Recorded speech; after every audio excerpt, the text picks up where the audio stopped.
Hello everyone, welcome to the commerce JRF अड्डा platform. This is Saumya here. चलिए, आज का कॉमर्स का अपना नेक्स्ट सेशन जो है वो आज मैं लेने वाली हूँ आप लोगों के साथ। तो सबसे पहले तो बिजनेस एनवायरनमेंट की जो सेशंस थे वो मैंने सारे ले लिए हैं, आप जाके चेकआउट कर सकते हैं। और आज से इंटरनेशनल बिजनेस जो है वो आपका शुरू हो रहा है। तो इंटरनेशनल बिजनेस में सबसे पहली चीज अगर हम बात करें तो वो आपकी इंटरनेशनल थ्योरीज की आती है।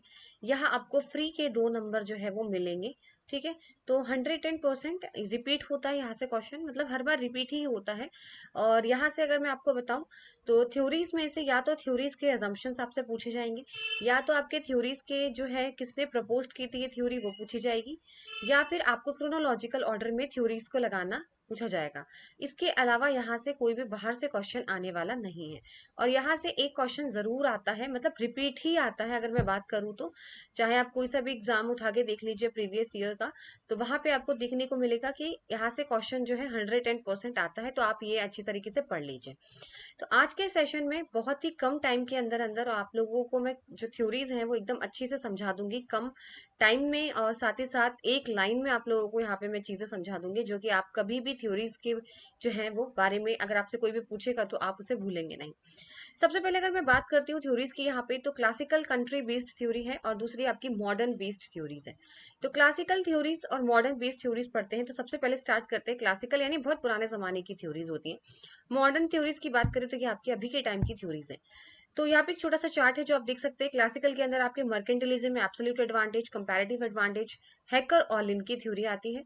मॉडर्न के अंदर आपकी country similarity, product life cycle, new trade theory, portals की आपके डायमंड मॉडल जिससे हम नेशनल कॉम्पिटेटिव एडवांटेज, या फिर ग्लोबल राइवलरी थ्योरी, स्ट्रेटजीज, इस तरीके की थ्योरीज आपको मॉडर्न बेस्ड में देखी जाती है। तो अगर हम वन बाई वन यहाँ पे पढ़ते हैं तो सबसे पहले बात करते हैं मर्केंटिलिज्म की। तो एक बात यहाँ जरूर रखिएगा कि ये थोड़ा सा जो क्रोनोलॉजिकल ऑर्डर के बेसिस पर ही ये थ्योरीज हैं। सबसे पहले मर्केंटिलिज्म की थ्योरी आई थी। तो ये साथ के साथ आप याद रखिए, अगर क्रोनोलॉजिकल में क्वेश्चन पिछली बार पूछा गया था, तो अगर आता है क्वेश्चन तो सबसे पहला नंबर मर्केंटिलिज्म का ही होता है, क्योंकि ये सबसे पुरानी, यानी 2000 टाइम की यहाँ पे अगर मैं बात करूं तो वहां उस टाइम की थ्योरी है ये। ठीक है। तो सबसे पुरानी और सबसे वन, अगर नंबर वन पे आप रखते हो तो मर्केंटिलिज्म की थ्योरी ही आती है। तो ये याद रखेंगे तो आपको अरेंज करने में जो है वो डिफिकल्टी नहीं होगी। सबसे पहले बात करते हैं मर्केंटिलिज्म थ्योरी की। तो मर्केंटिलिज्म थ्योरी होती क्या है? सबसे पहले तो एक चीज मैं आपको यहाँ पे बता दूं, इसे बोलते हैं आपकी जीरो सम गेम। अभी जीरो सम गेम क्या होता है मैम? देखिए, मर्केंटिलिज्म सबसे पुरानी होती है, ठीक है, सबसे पुरानी थ्योरी होती है। इसके अंदर क्या बोलते हैं, अगर मैं आपको बात यहाँ पे बताती हूँ कि यहाँ पे क्या बोला गया है, आपको एक चार्ट के थ्रू समझ आएगा कि यहाँ पे बोला गया है जीरो सम गेम के नाम से ये जाना जाता है। याद रखिएगा, एक क्वेश्चन यहाँ से भी बन सकता है कि किसको जीरो सम गेम बोला जाता है, कौन सी थ्योरी को, पॉजिटिव सम गेम कौन सी थ्योरी को बोला जाता है। मैच द कॉलम में ये क्वेश्चन आया हुआ है। ठीक है। देखिए, इसके अंदर क्या होता है जीरो सम गेम, यानी यहाँ पर ये मतलब है कि अगर दो कंट्रीज हैं, सपोज करिए ए और बी, तो एक को प्रॉफिट होगा तो दूसरे को लॉस होगा। ये तो बहुत सिंपल सी चीज है कि अगर एक को प्रॉफिट होगा तो दूसरे को लॉस होगा। यानी साइमल्टेनियसली, यानी साथ में दोनों को प्रॉफिट नहीं हो सकता। अगर इंडिया है या चाइना है तो या तो इंडिया को प्रॉफिट होगा, और इंडिया को प्रॉफिट होगा तो चाइना को लॉस होगा। अगर इंडिया को लॉस होता है तो चाइना को प्रॉफिट होगा। कभी भी साथ में दो कंट्रीज को, इंडिया या चाइना जो भी है, दोनों कंट्रीज को कभी भी साथ में ये दोनों प्रॉफिट नहीं कमा सकते। ये मर्केंटिलिज्म थ्योरी का सबसे पहला इंपॉर्टेंट पॉइंट। दूसरी चीज यहाँ बात करते हैं, देखिए करेंसीज तो अभी आई हैं, रुपए, डॉलर, यूरो, ठीक है, येन, ये सारी करेंसीज तो अब आई हैं।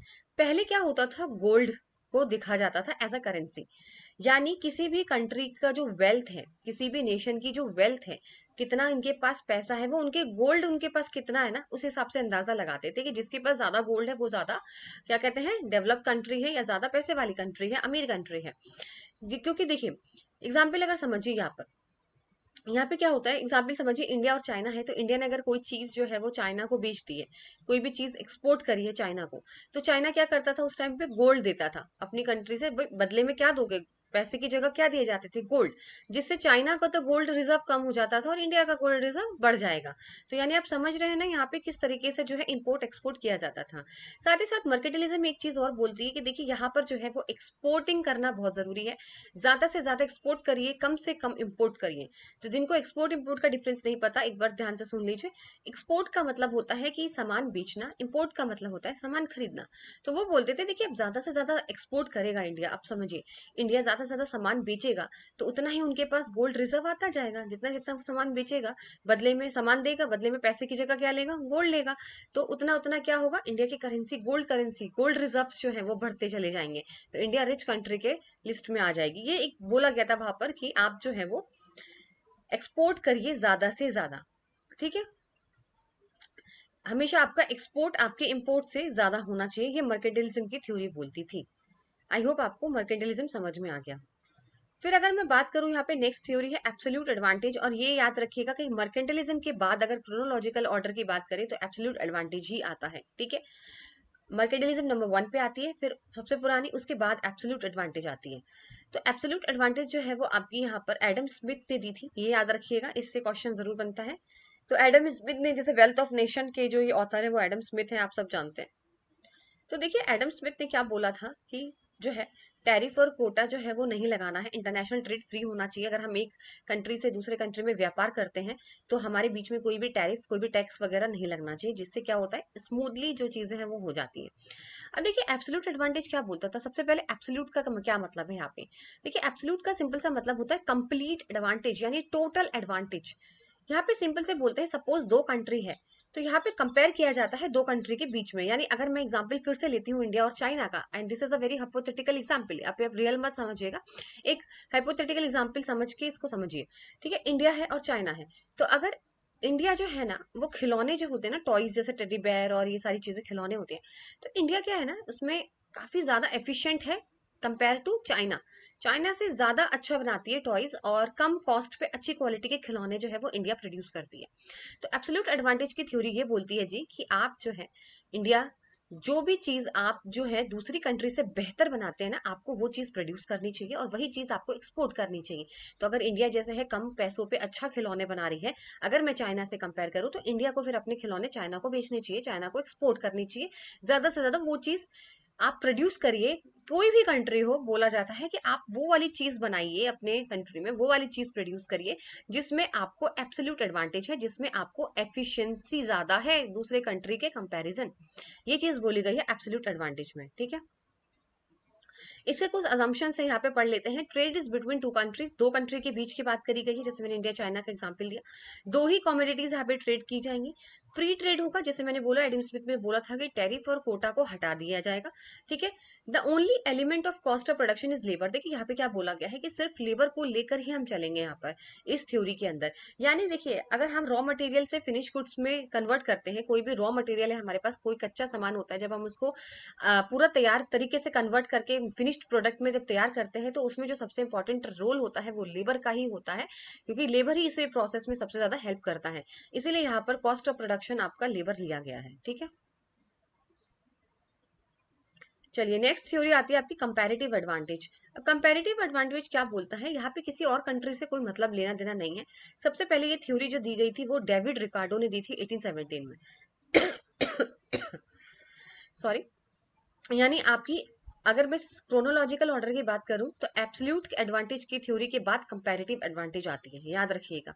ठीक है, ये 1817 में डेविड रिकार्डो ने दी थी, इंट्रोड्यूस करी थी। इसमें क्या बोला था देखिए, सपोज करिए मैं आपको यहाँ पे एक एग्जांपल देती हूँ, इसमें किसी और कंट्री से हमें लेना देना नहीं है, यहाँ पर बात हो रही है अपनी कंट्री की। अगर मैं एक एग्जांपल की बात करूँ तो आप यहाँ पे कार दिख रहे हो, ट्रक दिख रहे हो, समझ लीजिए इंडिया में जो है ना, इंडिया जो है वो कार के प्रोडक्शन में बेस्ट है, इंडिया ट्रक के प्रोडक्शन में भी बेस्ट है।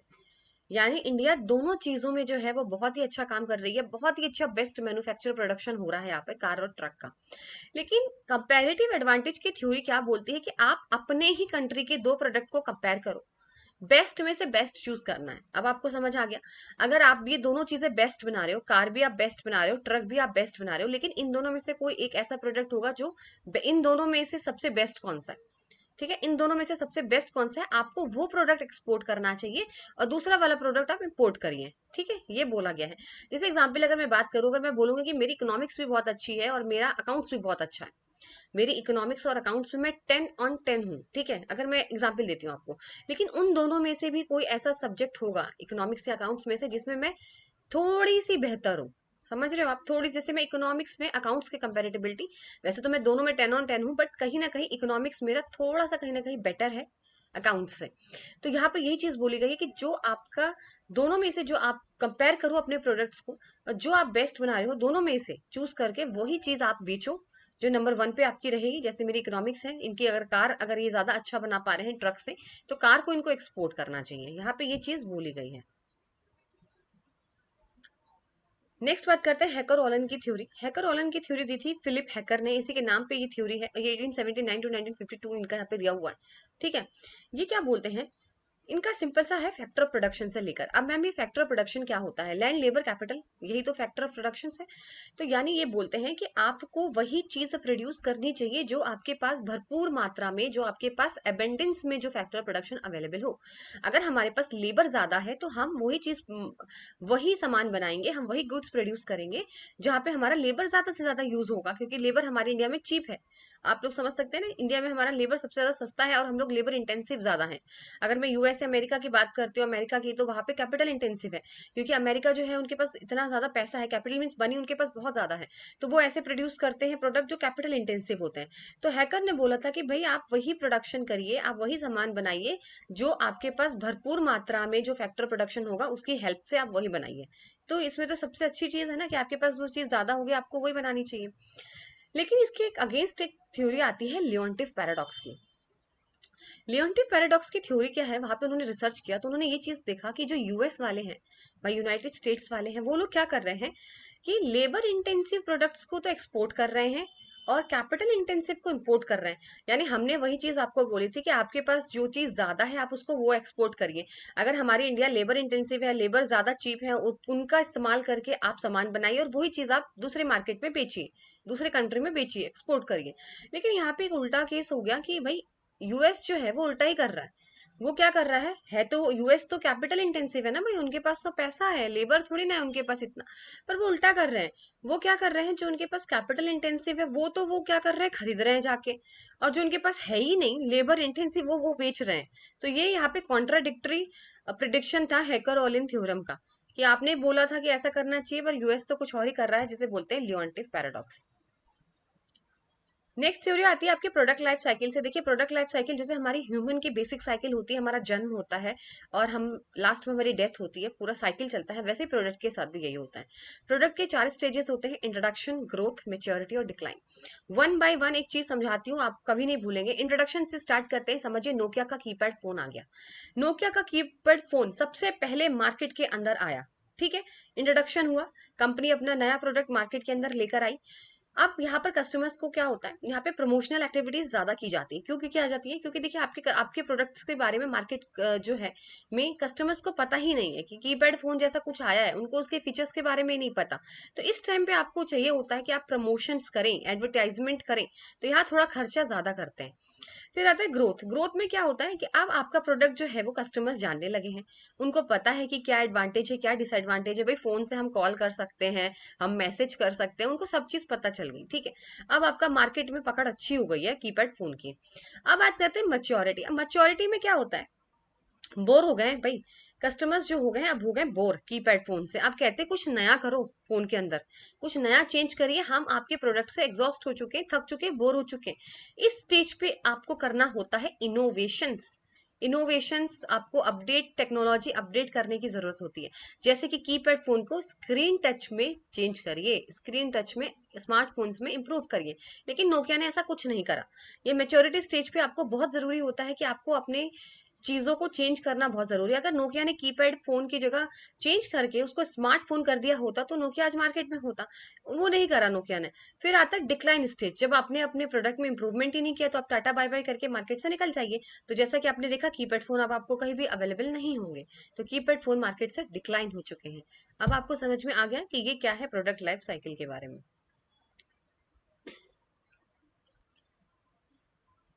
फिर आती है आपकी मॉडर्न थ्योरी, जिसे बोलते हैं कंट्री सिमिलैरिटी थ्योरी। अब मैम कंट्री सिमिलैरिटी थ्योरी क्या होती है, देखिए ये दी थी स्टेफन लिंडर ने, ये आपको याद रखना है 1961 में। इसने कॉन्सेप्ट दिया था इंट्रा इंडस्ट्री ट्रेड का।